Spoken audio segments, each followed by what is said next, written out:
하나님 말씀 보겠습니다. 오늘 우리가 묵상할 하나님의 말씀은 요한계시록 2장 1절부터 7절까지 말씀입니다. 네, 제가 하나님 말씀을 봉독하겠습니다. 에베소 교회의 사자에게 편지하라.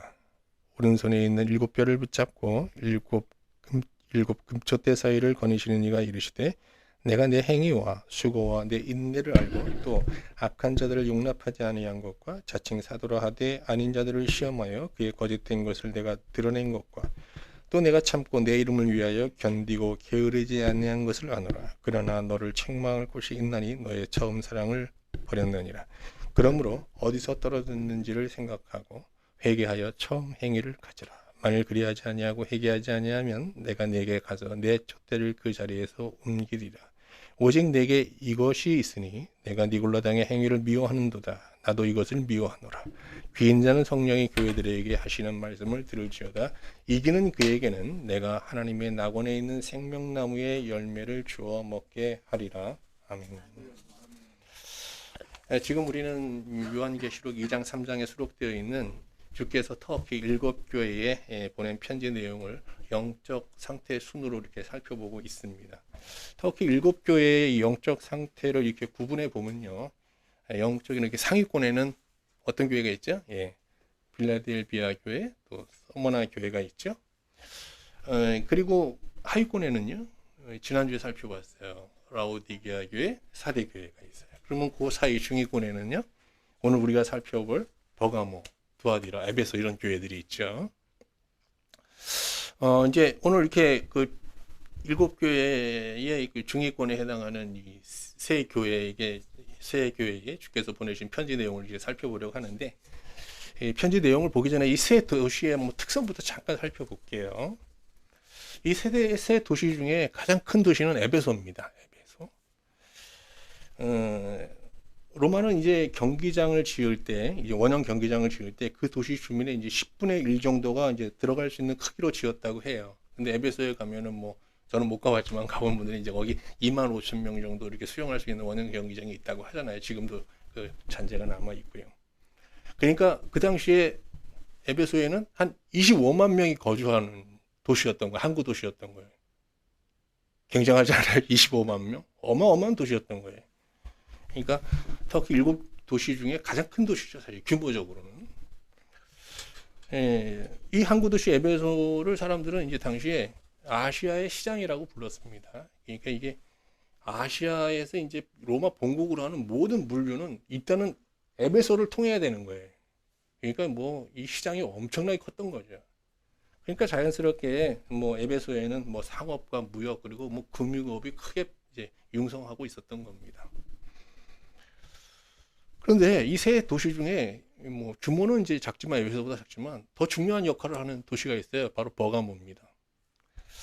이 버가모는 그 아시아의 정치, 학문, 종교를 관장하는 이게 명실공히 수도예요. 아시아의 수도예요. 그러니까 미국으로 하면 에베소는 어디에 해당하겠어요? 뉴욕에 해당하고 버가모는 워싱턴에 해당한다고 보면 되겠죠. 중국으로 하면 이제 뭐 에베소는 상해고 뭐 또 뭐 버가모는 뭐 베이징 같은 도시겠죠.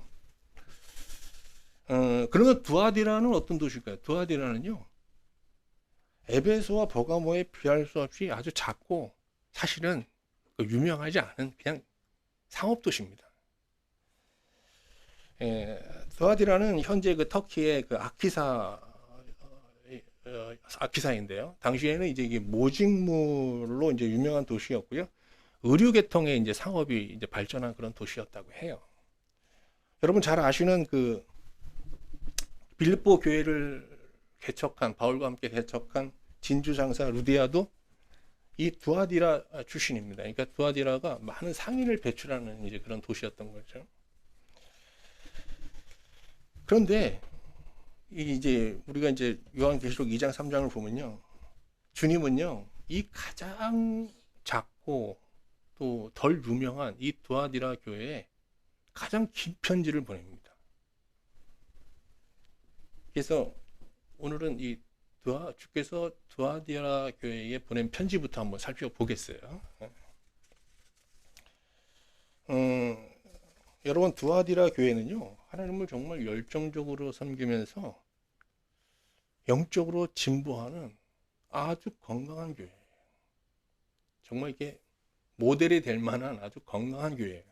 한번 요한계시록 그 2장 19절 말씀 한번 볼게요. 이 구절이 굉장히 중요한 구절인데요. 내가 내 사업과 사랑과 믿음과 섬김과 인내를 하노니 내 나중 행위가 처음 것보다 많도다 그랬죠. 이 번역이 조금 아쉬운 게 있어요. 그러면 내가 내 사업가 그랬잖아요. 이 사업이 이 원어에는 에르가로 되어 있거든요. 뒤에 보면 행위라는 단어가 나오잖아요. 이 행위도 에르가예요. 똑같은 단어예요. 그러니까 내가 여기서 중요하게 예수님이 얘기하는 건 계속 행위를 얘기하는 거예요. 두아디라 교회 행위를 칭찬하는 거예요. 그럼 어떤 행위냐? 뒤에 사랑과 믿음, 섬김, 인내가 나오잖아요. 이게 이 행위를 설명하는 수식어들이에요. 그러니까 사랑이라는 것은 두아디라 교회가 하나님을 향해 갖고 있는 태도를 말하는 거거든요. 믿음은요, 주님을 향해 갖고 있는 태도를 말하는 거예요. 섬김은요, 이웃을 향한. 그리고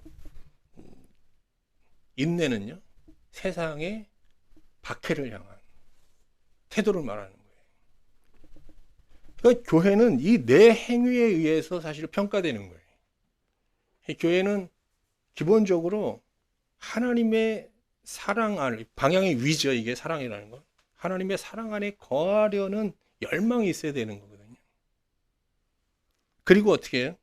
예수 그리스도와 연합하여 자기의 어떤 탐욕과 교만과 이 세상, 하나님보다 세상을 더 사랑하는 이 정욕을 십자가에 못 박고 새 존재로 거듭나려고 하는 열망이 있어야 되는 거예요. 이거는 이제 속이겠죠. 속이라는 방향. 그리고 밖으로 이웃을 향해서는 섬김으로, 또 세상의 박해에 대해서는 저항이죠. 저항하는 거죠. 인내라는 이 네 가지 방향성을 갖고 있는 거예요. 이 점을 연결하면 이제 그 교회의 건강 정도가 나오는 거죠. 근데 두아데라 교회는 어떤 교회예요? 처음에 그들의 행위는 미약했어요. 근데 어떻게 해요? 시간이 지나면서 어떻게 해요? 뭐 숫자적으로 부흥하는 게 아니라 이 행위가 점점 깊고 커지는 거예요. 주님께서 그렇게 인정해 주시는 거예요. 그러니까 그 2장 19절을 이렇게 의역해 볼게요. 이런 의미를 살려서 예수님께서 두아디라 교회에 대한 평가입니다. 나는 너희의 하나님을 향한 사랑과 나에 대한 믿음과 이웃에 대한 섬김과 세상을 향한 인내의 행위를 잘 알고 있다. 너희들이 그런 행위가 깊고 넓어지는 것을 나는 알고 있다. 이런 평가를 한 거예요. 뭐 이거보다 더 큰 그 칭찬이 있겠어요? 우리가 주님 앞에 설 때 여기 권사님 성도님들 향해서 하나님께서 야 내가 너의 행위를 다 안다. 그러면 이제 정말 최고의 칭찬인 거죠. 두아디라 교회에 이런 칭찬을 받아야 되니까 주님으로부터. 그런데 두아디라 교회 성도들 모두가 주님으로부터 이런 칭찬을 받은 건 아니에요. 두아디라 성도들 중 일부는요, 거짓 선지자 이세벨의 교훈을 쫓으면서 사랑과 또 믿음과 섬김과 인내라는 이런 열매가 아닌 음행과 우상숭배의 행위로 하나님을 노엽게 하고 있었어요. 그러니까 다수의 두아디라 성도들은 정말 하나님의 큰 기쁨이 되었지만 일부 성도들은 하나님을 진노케 하고 있었던 거예요. 그래서 이 두아디라 교회 주께서 보내는 편지는 두 가지 메시지가 섞여 있는 거예요. 칭찬과 어떻게 경고의 메시지가 섞여 있는 거예요. 자, 한번 확인해 볼까요? 요한계시록 2장 20절인데요. 이 이세벨, 거짓 선지자 이세벨의 교훈을 따르는 자들에 대한 경고의 말씀이에요. 그러나 내게 책망할 일이 있노라. 이거는 두아디라 교회 전체에 대한 얘기가 아니에요. 일부 교회 성도들이에요. 자칭 선지자라 하는 여자 이세벨을 내가 용납함이니 그가 내 종들을 가르쳐 꿰어 행음하게 하고 우상의 제물을 먹게 하는도다. 하나님은 이세벨과 그 교훈을 따르는 자들에게 회개의 시간을 줍니다. 그러나 그들은 지금 회개하지 않고 있어요. 하나님은 회개의 기회를 무시하고 음행죄를 반복하고 있는 이세벨과 그의 추종자들에게 회개 찬음은 큰 환란에 던지고, 그래도 그들이 회개하지 않으면 좀 무서운 얘기인데 죽이시겠다고 합니다. 자, 요한계시록 2장 23절 말씀을 쉬운 성경으로 한번 볼게요. 그 여자의 가르침을 따르는 모든 자들을 죽게 하여 내가 사람들의 마음과 생각의 깊은 곳까지 살피는 자임을 온 교회가 알도록 할 것이다. 나는 너희가 행한 대로 갚을 것이다. 그랬어요. 근데 이제 보면 이게 뭐 하나님께 예수님이 뭐 굉장히 어떤 잔혹한 이제 심판주로 이렇게 묘사되어 있지만, 사실 이 말씀을 곰곰이 묵상하면요, 이게 그들을 건박하는, 이세벨과 그를 따르는 자들을 건박하는 말씀이 아니라 그들을 정말 간절히 부르는, 이게 사랑의 메시지인 거죠, 이게. 그 내용은 이제 넘어가고요. 이제 24절로 가면요, 이제 지금 사랑과 어떤 뭐 믿음과 섬김과 인내의 열매를 맺는 다수의 두아디라 교회 성도들을 향한 메시지를 이제 이어가십니다. 그 내용을 계속 보죠. 2장 24절 25절입니다. 두아디라에 남아있어 이 교훈을 받지 아니하고 소위 사탄의 깊은 것을 알지 못하는 너희에게 말하노니. 누구예요, 이 사람들은? 이 사람들은 사랑과 믿음과 섬김과 인내의 열매를 맺고 있는 신실한 두아디라 교회 성도들을 말하는 거예요. 그들에게 말합니다, 주님께서. 다른 짐으로 너희에게 지울 것은 없노라. 다만 너희에게 있는 것을 내가 올 때까지 굳게 잡아라. 주님은 그들에게 다른 짐을 줄 곳이 없다고 그래요. 만족하시는 거예요. 그냥 지금 하던 대로 계속 가라는 거예요. 그러면 이세벨의 교훈을 받지 않은 신실하신 자들이 가고 있고, 또 지금 앞으로도 계속 가야 할 길은 어떤 길일까요?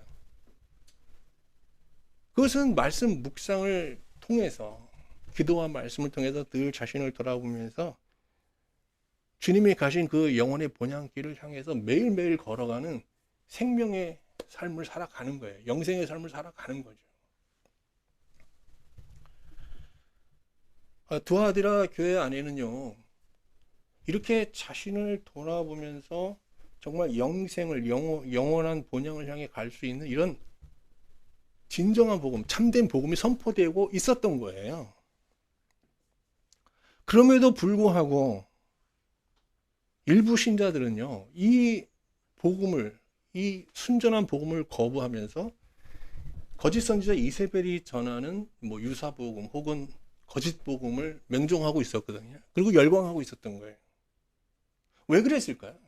여러분 한번, 지금 교회에서 아주 뭐 진리의 복음이 선포되고 있어요. 그런데 일부 교회 성도들은 이 말씀을 거부하면서 이세벨이 전하는 거짓 복음에 지금 열광하고 있습니다.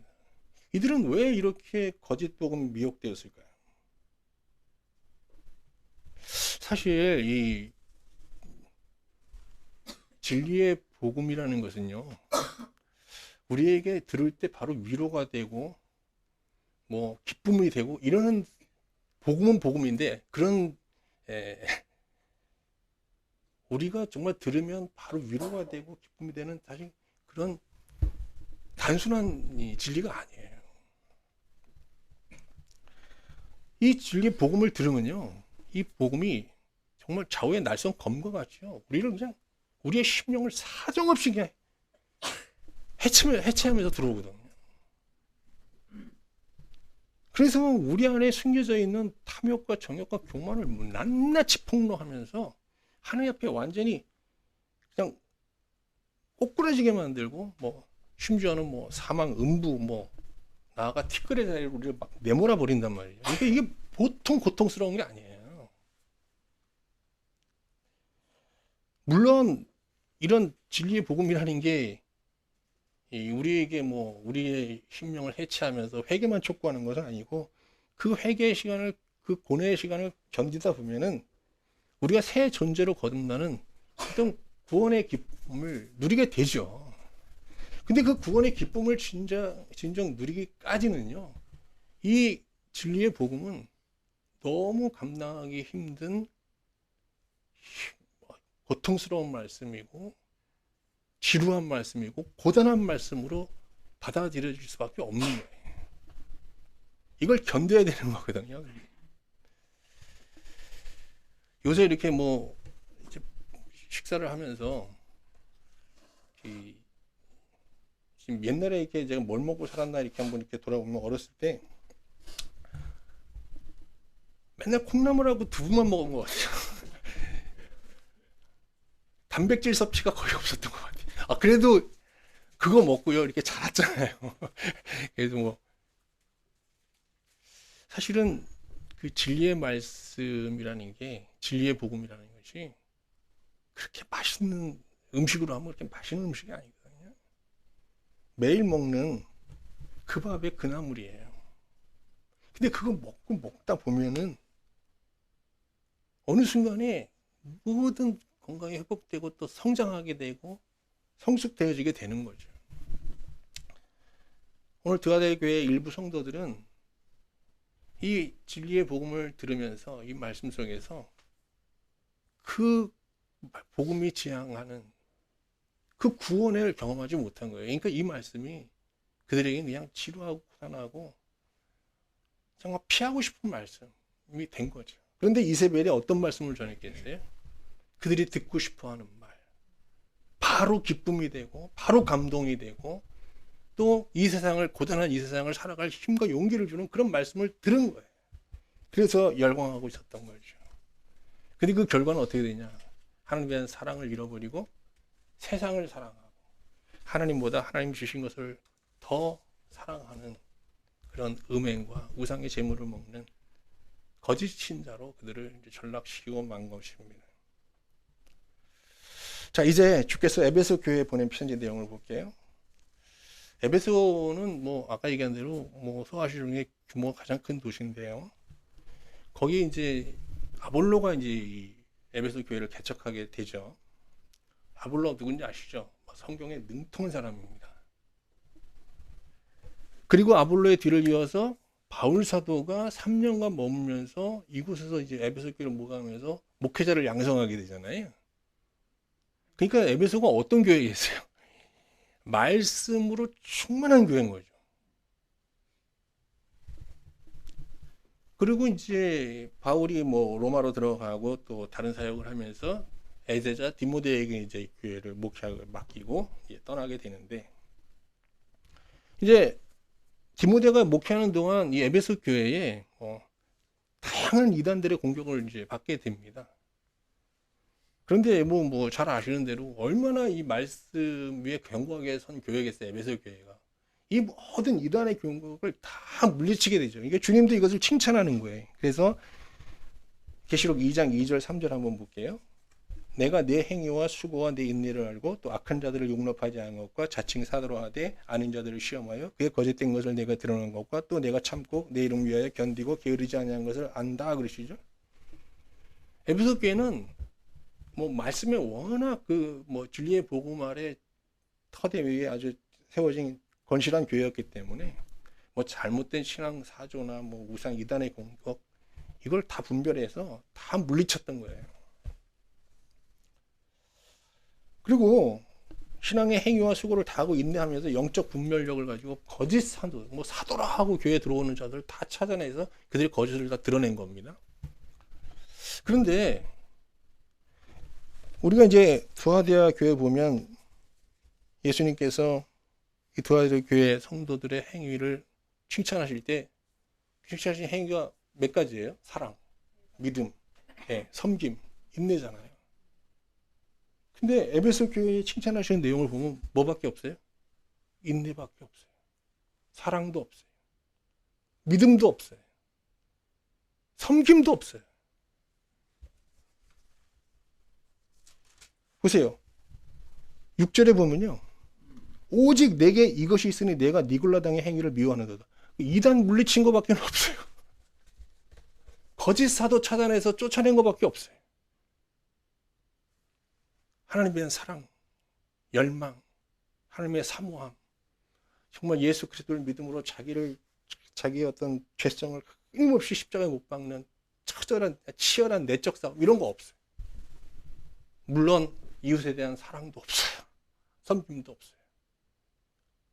맨날 성경만 보고 어떻게 해요? 판단만 하고 있고 뭐 잘못된 것만 찾아내고 있는 거예요. 여러분 갑자기 소름이 확 돋지 않아요? 에베소 교회가 이런 교회가 된 거예요. 엄청난 목회자들이 목회했던 교회인데요. 이 진리의 복음이 뭐가 된 거예요? 그냥 지식화된 거예요. 교리화된 거예요. 거기 생명력이 없어진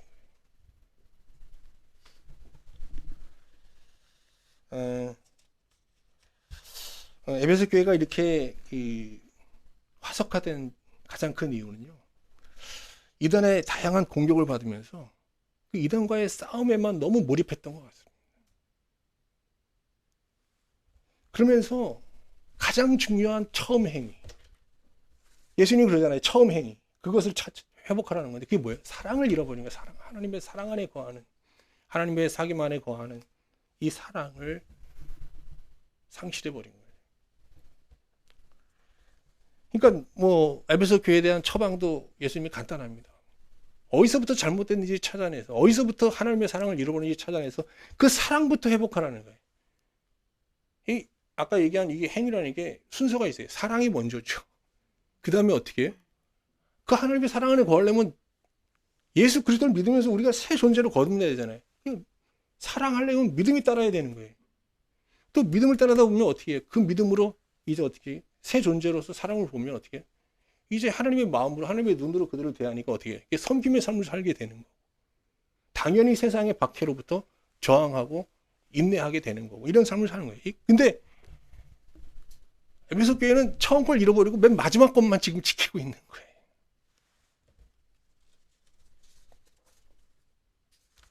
계시록 2장 4절 5절 말씀 볼까요? 그러나 너를 책망할 것이 있나니 너의 처음 사랑을 버렸느니라. 그럼 뭐 어디서 떨어졌는지 생각하고 회개하여 어떤 행위요? 처음 행위. 처음 행위를 가지라. 그러면서 주님은 에베소 교회에 아주 굉장히 엄연한 경고의 말씀을 주시는데요. 이 처방을 받아들이지 않으면 촛대를 옮기시겠다는 겁니다. 촛대를. 그러면 촛대가 옮겨진 교회란 어떤 교회일까요? 이건 지상교회의 어떤 쇠락을 말하는 거겠죠. 여러분, 우리 그 지상에 세워진 가장 첫 번째 교회는 어떤 교회죠? 예루살렘의 성의 안에 거하는 세워진 예루살렘 교회겠죠. 베드로가 목회했던. 예루살렘 교회는 그런데 주후 70년경 이제 로마 제국에 의해서 예루살렘 성이 멸망하잖아요. 그러면서 교회가 예루살렘에서 떠나서 요단 동평 펠라 지역과 시리아 지역으로 이제 나눠지게 돼요. 그러고 나서 그 교회의 존재가 역사에 기록되어 있지 않아요. 흐지부지 없어진 거예요. 이후 2세기 중반까지, 그러니까 한 100년, 주후 100년에서 150년까지는 지금 오늘 여기 계시록에 나온 소아시아 7교회가 이제 기독교의 중심이 되었습니다. 하지만 이 소아시아 7교회도 뭐 영지주의, 뭐 몬타니즘 등의 이단의 공격을 받으면서 후에 급격히 이제 쇠락하게 됩니다. 그 후에 3세기 초부터 이제 로마 교회가 기독교의 중심이 되었잖아요. 근데 이 로마 교회도요, 이제 주 313년 코스누스 대제가 이제 기독교를 공인하고 국교로 받아들이면서 이 로마 교회가요, 생명을 잃어버리고 종교화된 정치의 도구가 돼버리고 말아요. 사실 로마 교회는 지금까지 있지만 교회로서의 생명력은 이미 없어진 거죠. 사라진 거죠. 이렇게 모든 시대 지상교회는 잠깐 이렇게 교회로서의 기능을 하다가 다 쇠락하게 되는 겁니다.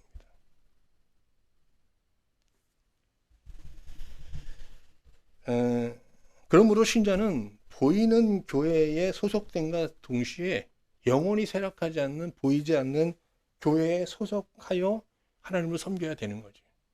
계시록에서는 그 영원히 쇠락하지 않는 그 교회를 뭐라고 그래요? 흰옷 입은 14만 4천 성도라고 얘기하는 거예요. 그 숫자의 의미는 뭐 나중에 또 말씀드리겠습니다만,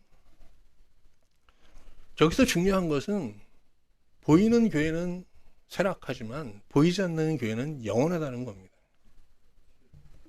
그러므로 신자는 보이는 교회에 소속된과 동시에 보이지 않는 교회에 소속되어서 소속된 상태에서 하나님을 섬겨야 되는 거죠. 보이는 교회에서는 보이지 않는 교회에서는 위로와 안식을 이제 구하고 하나님과 교제를 이제 도모하면서, 보이는 교회에서는요, 보이는 교회가 보이지 않는 교회에 속하기를 위해서 기도하면서 교회를 섬겨야 되는 겁니다. 그러니까 우리는 보이지 않는 교회에서 은혜를 받고 보이지 않는 교회를 위해서는 사역해야 되는 거예요. 보이는 교회에서 뭐 큰 걸 기대하시면 안 돼요. 불완전한 교회니까요. 이제 뭐 기독교에 대한 거부감을 갖고 있는 분들하고 얘기하다 보면 자꾸 교회를 이제 문제점을 지적하면서 이렇게 공격을 하세요. 비난을 하시는데, 우리는 어떻게 한술 더 떠서 더 공격해야 돼요. 교회를. 그리고 그들에게 보이지 않는 영원한 교회를 얘기할 수 있어야 되겠죠.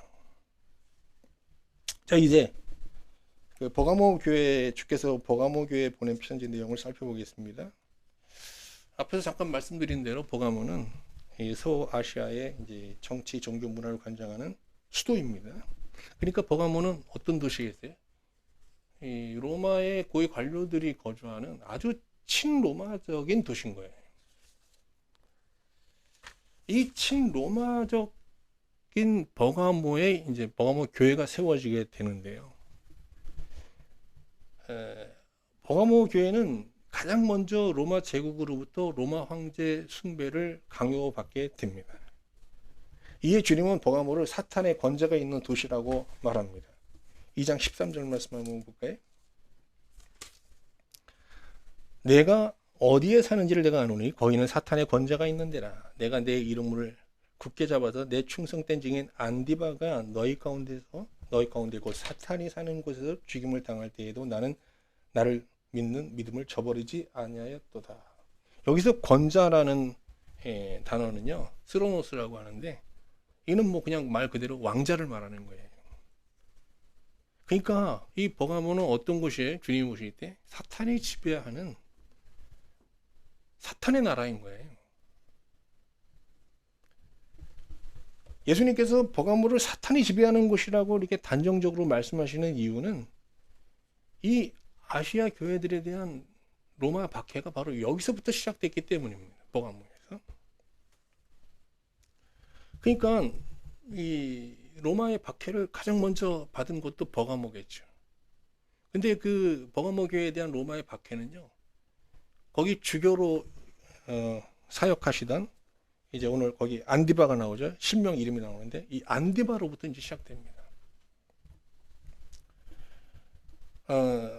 이제 안디바는 버가모 교회를 목회하는 가운데 로마 제국으로부터 로마 황제 숭배를 이제 강요받게 되는데, 그는 순교할 때까지 오직 주님만을 퀴리오스라고 고백하면서 끝까지 로마 황제 숭배를 거부했어요.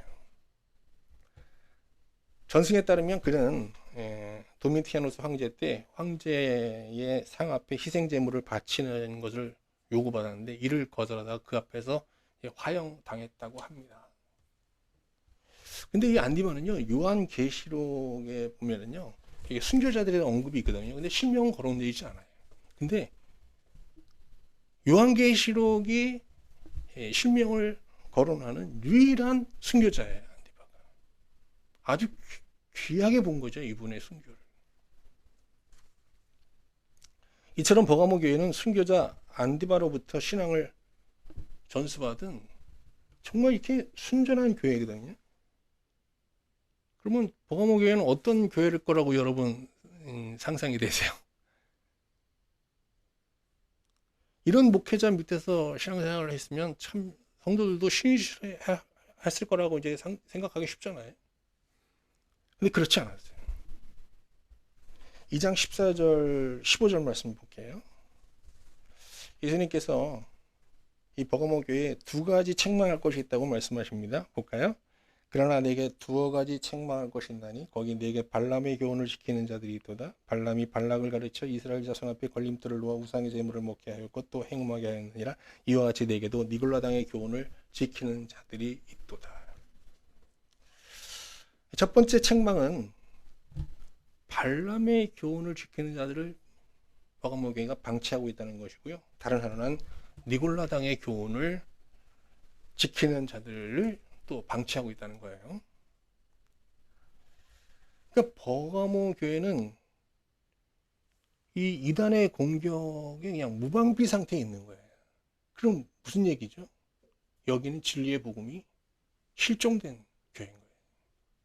말씀이 부재한 교회인 거예요.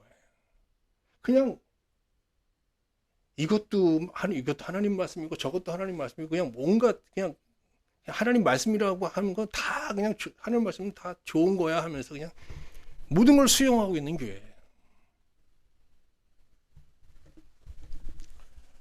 오늘 본문에서 이렇게 살펴본 것처럼 엠베소 교회나 두아데라 교회, 버가모 교회 모두 이제 니고라당과 같은 이제 이단들의 공격, 거짓 복음의 유사 복음의 공격을 받고 있잖아요. 여기에 대해서 가장 잘 대처한 교회는 어디예요? 역시 이제 바울로부터 그냥 말씀 교육을 철저히 받은 에베소 교회가 이런 거짓 복음에 대한 대처는 아주 가장 확실했던 거죠.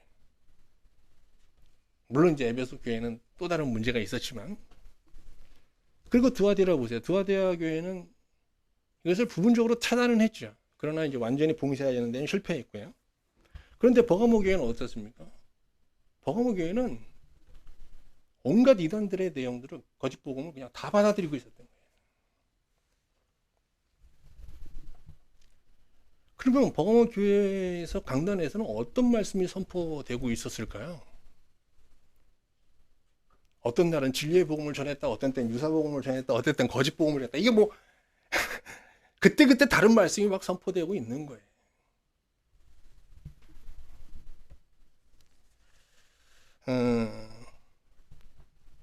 모든 시대 교회에 부여된 주된 사명은요, 진리를 묻는 영혼들을 향해서 하나님 말씀으로 답하는 거잖아요. 그게 바로 진리의 복음이고요. 그런데 버가모는 말씀 선포 시간에 진리 대신 그냥 사람들이 듣고 싶어 하는 메시지, 사람들이 선호하는 그런 설교들을 그냥 이것저것 막 선포하고 있었던 거죠. 회개 없는 위로 설교, 뭐 헛된 희망을 파는 뭐 장밋빛 설교, 웃음과 재미가 있는 뭐 예능적인 설교. 근데 이런 설교는 다 현대판 니골라당에 속하는 다 이게 거짓 복음이고 거짓 설교인 것이죠. 저도 이제 뭐 청년 목회할 때 여러분들이 지금 보면 저 재미없어 하지만 아주 재밌는 목사로 평가를 받은 적이 있어요. 그래서 늘 청년들한테 뭐 감동을 주고 또 재미도 주면서, 물론 그때 뭐 이 딱딱한 말씀, 이 진리의 말씀을 전하는 하나의 수단으로서 이제 그런 걸 사용한다고 했지만 지금 생각하면 좀 부끄럽고, 좀 더 그때 청년들이 참 좀 하나님에 대한 그 가난한 심령으로 하나님을 찾는 청년들이 많았는데, 뭐 다 잘못된 건 아니지만 그때 좀 더 바르게 말씀을 전했어야 되는 그런 대한 아쉬움을 지금도 갖고 있죠. 그런데 이렇게 온갖 거짓 복음을 막 받아들이고 있는 버가모 교회를 향해서 주님께서 이렇게 말씀하십니다. 16절 볼까요? 그러므로 회개하라. 그리하지 않냐면 내가 내게 속히 가서 내 입에 검으로 그들과 싸우리라 그랬어요. 진정 버가모 교회의 강단에서 선포되어야 될 말씀은요, 주님의 입으로부터 나오는 날선 검과 같은 말씀인 거죠.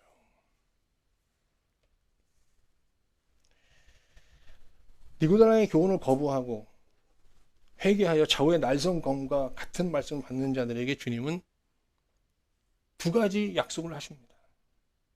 한번 볼까요? 하나는 감추인 만나를 주시겠다는 거고요. 17절에 보면 귀 있는 자는 성령이 교회들에게 하시는 말씀을 들을 자다. 이기는 그에게는 내가 감추었던 만나를 주겠다 그러고요. 두 번째 선물은 흰 돌이에요. 흰 돌에 새 이름을 써서 주겠다는 거예요. 만나는 권세 있는 자로부터 매일 주어지는 양식을 뜻하는 거거든요. 시편 78편 24, 25절 볼게요. 그들에게 만나를 비같이 내려 먹이시며 하늘 양식을 그에게 주셨나니 사람이 힘센 자의 떡을 먹었으며 그가 음식을 그들에게 충족히 주셨도다. 진정 날성 검과 같은 말씀을 받아들이면서 매일매일 자신의 내면에 감추어진 부정한 본성을 하나님 앞에 토로하면서 이렇게 회개하며 나가는 자들에게 주님은 정말 그들의 영혼을 살릴 수 있는 만나를 주시겠다라고 약속하셨고요. 또 하나의 약속은 새 이름이 새겨진 흰돌을 주시겠다는 겁니다. 새 이름이 새겨졌다는 것은 그를 완전히 새로운 존재로 거듭나게 하겠다는 거잖아요. 야곱이 하나님을 만나고 나서 어떻게 이름이 어떻게 바뀌었어요? 이스라엘로 바뀌었어요. 야곱에서 이스라엘로 바뀌었어요. 그리고 흰돌이라는 게 뭡니까? 이게 로마에서 재판장들이 이게 마지막에 이제 유무죄를 판단할 때 돌을 던졌잖아요. 검은 돌을 던지면 유죄가 되는 거고요. 흰 돌을 던지면 무죄가 되는 거예요. 흰돌, 새 이름이 쓰여진 흰돌을 주겠다는 건 하나님이 용납할 수 있는 새 존재로 거듭나게 하시겠다라는 거잖아요. 이거 엄청난 약속의 말씀인 거죠. 우리 강단에서 거짓복음, 유사복음의 설교가 사라지고 정말 주님의 입으로부터 나는 좌우의 날성검과 같은 말씀이 선포되어지면 교회들이 어떻게 된다고요? 이 두 가지 은혜를 받는 거예요. 그 영혼이 살 수 있는 만나를 먹게 되고 매일매일 만나를 먹게 되고 나아가 하나님으로부터 그 새 이름이 쓰여진 흰돌과 같은 존재로 거듭나게 되는 것이죠. 기본적으로 우리 육신의 소욕은 니골라당의 교훈을 원하죠. 근데 우리 속 사람은 어떻게 해요? 진리의 복음을 갈구하고 있고요. 그래서 우리 안에도 보면은 진리의 복음 앞에서 막 지루해하고 또 뭐 고단해하고 이러는 거, 이게 뭐예요? 이게 육신이에요. 이건 육신. 우리 안에 이 속 사람이 완전히 살아나서 정말 이 시대 강단에서 선포되지는 모든 거짓복음, 유사복음을 거절하고 주님의 이로부터 나오는 정말 날선 검과 같은 말씀을 사모하는 그런 변화가 있기를 소망합니다.